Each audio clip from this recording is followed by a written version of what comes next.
Bonjour à tous et à toutes, c'est Alexandra, j'espère que vous allez bien. Je suis très heureuse de vous retrouver. Une vidéo très délicate. J'entends certaines interviews et je vois que l'on continue à solliciter Jacques Lang, un criminel, pour l'interviewer. Or, c'est la justice qui devrait l'entendre depuis très longtemps d'ailleurs, par rapport à tous les crimes pédocriminels. Et dans cette interview, Jacques Lang dit, ben oui, je me suis rendu à des invitations chez Jeffrey Epstein, bien sûr. Ça ressemblait à une espèce de kermesse avec des enfants. Et alors, que faisaient tous ces enfants chez ce tortionnaire avec vous-même? Et alors, vous oubliez de dire que les lots de la tombola étaient les enfants. Et alors? On va encore dire, cette Alexandra est frappadingue. Comment ose-t-elle s'attaquer à un ministre vieillissant, certes, mais un ministre qui, par ses états de service, a fait beaucoup pour la culture française. Comment ose-t-elle? Alors je vais vous répondre, c'est pas comment, c'est pourquoi. Pourquoi? Parce que j'estime que tous ces enfants, que l'on a martyrisés, traumatisés, meurtris, voire détruits, ces enfants ont le droit que l'on se souvienne. Ces enfants, il faut leur restituer leur honneur et leur humanité. Il faut que la souffrance et la détresse de ces petits ne soient pas vaines et qu'elles servent à quelque chose d'essentiel, que la société prenne enfin conscience que nous sommes tous responsables de notre inertie, de notre aveuglement complice, de ne pas avoir su protéger nos petits, nos enfants de ces prédateurs. Il faut que certaines corporations comprennent qu'elles auraient dû aller jusqu'au bout des choses en tapant du poing sur la table, en renversant les obstacles, qu'il n'y avait pas d'autre possibilité.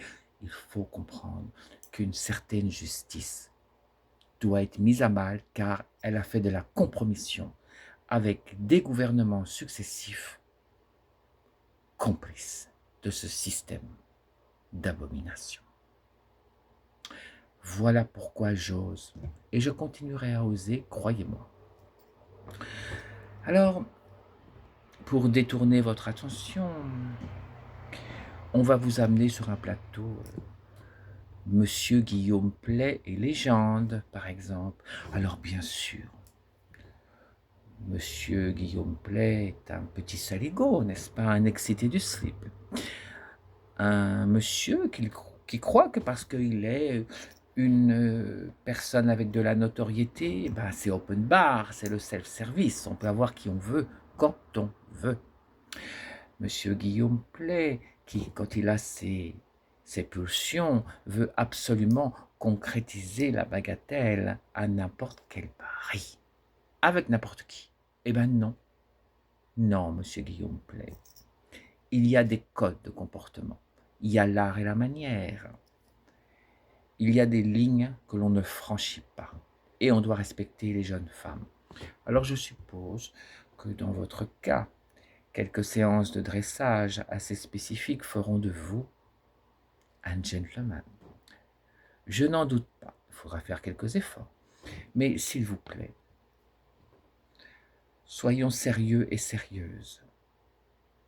Cette espèce de drague un peu lourdingue est discutable et ne devrait pas, je dirais, choquer ou blesser certaines jeunes femmes. Mais ça n'a aucune commune mesure avec des prédateurs qui ont martyrisé une multitude d'enfants en bas âge, fragiles, vulnérables, et des prédateurs qui font partie de réseaux. Vous m'aurez compris. Alors, quand est-ce que notre société va enfin prendre ses responsabilités. Les langues, les Cohn-Bendit, les Douste Blazy, les Moscovici, les Frédéric Mitterrand, les Morandini, les Pierre Berger, les Olivier Duhamel, etc., etc. Quand est-ce enfin que ces personnes vont être entendues et sanctionnées? Je suppose qu'à force de tolérer l'intolérable, à force de fermer les yeux sur les abominations, l'abominable, à force de ne pas vouloir voir les choses, en tout cas en restant comme ça inerte, je suppose que la société est malheureusement responsable de la déchéance actuelle de notre patrie. La morale est en berne, l'honneur largement, je dirais, déprécié, que dire du respect de nos valeurs? Nos mères et nos grands-mères, ces femmes, ces sages femmes d'une autre génération auraient dit: vous avez les politiques et le président qui vous ressemblent. Vous avez les politiques et le président que vous méritez. Je suppose qu'elles n'avaient pas tort. En ne réagissant pas,